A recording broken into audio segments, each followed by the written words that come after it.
Assalamualaikum warahmatullahi wabarakatuh. Hai, perkenalkan nama saya Nazwa Hakim Sitepu dari PGM I2, Fakultas Ilmu Tarbiyah dan Keguruan UIN Sumatera Utara. Izinkan saya mengajak kita semua untuk mendiskusikan materi kepalang merahan tentang PMI atau Palang Merah Indonesia. Nah, materi pertama yaitu mengenai sejarah PMI atau Palang Merah Indonesia. Perjuangan untuk mendirikan Palang Merah Indonesia itu sendiri diawali sekitar tahun 1932. Kegiatan tersebut dipelopori oleh Dr. R.C. Alcindor dan Dr. Bahdar Johan. Rencana tersebut mendapat dukungan dari berbagai kalangan, termasuk kalangan pelajar di Indonesia. Mereka berusaha membawa rancangan tersebut ke dalam konferensi Nerkai pada tahun 1940 walaupun ditolak mentah-mentah. Akhirnya momentum datang, tepat 17 hari setelah proklamasi kemerdekaan 17 Agustus 1945, yaitu pada tanggal 3 September 1945, Presiden Soekarno mengeluarkan perintah untuk membentuk Badan Perhimpunan Palang Merah Nasional.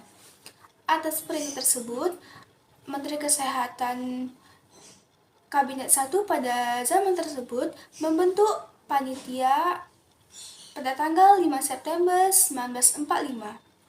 Nah, pada tanggal 17 September 1945, akhirnya PMI resmi dibentuk yang diketuai oleh Dr. Andes Muhammad Atta yang pada saat itu menjabat sebagai Wakil Presiden Republik Indonesia. Materi kedua yaitu mengenai asas dan tujuan Palang Merah Indonesia.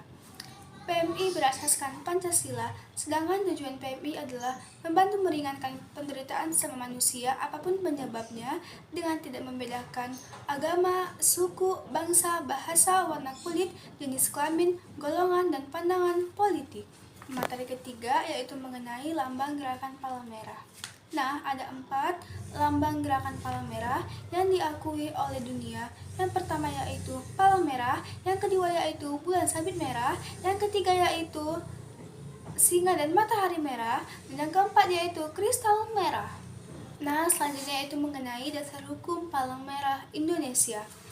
Yang pertama yaitu Ketetapan Presiden Republik Indonesia Serikat nomor 25 tahun 1950, yaitu 16 Januari 1950, yang menyatakan keberadaan PMI adalah salah satunya Perhimpunan Palang Merah di Indonesia menurut Konvensi Ganeva. Yang kedua yaitu Ketetapan Presiden nomor 246 tahun 1963 pada tanggal 29 November 1963 tentang tugas pokok dan kegiatan PMI. Yang ketiga yaitu Peraturan Menteri Kesehatan Republik Indonesia nomor 022-Birhub-1972 bahwa PMI dapat menyelenggarakan pertolongan pertama maupun menyelenggarakan pendidikan pertolongan pertama serta dapat pos pertolongan pertama. Yang keempat yaitu Peraturan Pemerintah nomor 18 tahun 1980 tentang tugas khusus kepada PMI untuk penyelenggaraan upaya kesehatan transfusi darah atau UKTD. Materi selanjutnya itu mengenai visi dan misi PMI. Visi PMI ialah terwujudnya PMI yang profesional dan berintegritas serta bergerak bersama masyarakat. Sementara misi PMI ialah yang pertama, memelihara reputasi organisasi PMI di tingkat nasional dan internasional.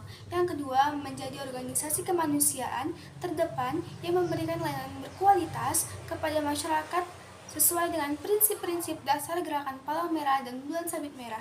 Yang ketiga yaitu meningkatkan integritas dan kemandirian organisasi melalui kerjasama strategis yang berkesinambungan dengan pemerintah, swasta, mitra gerakan, masyarakat, dan pemangku kepentingan lainnya di semua tingkat PMI dengan mengutamakan keberpihakan kepada masyarakat yang memerlukan bantuan. Sekian dari materi tentang Palang Merah Indonesia. Mohon maaf bila ada kesalahan dan kata-kata yang kurang jelas. Wassalamualaikum warahmatullahi wabarakatuh.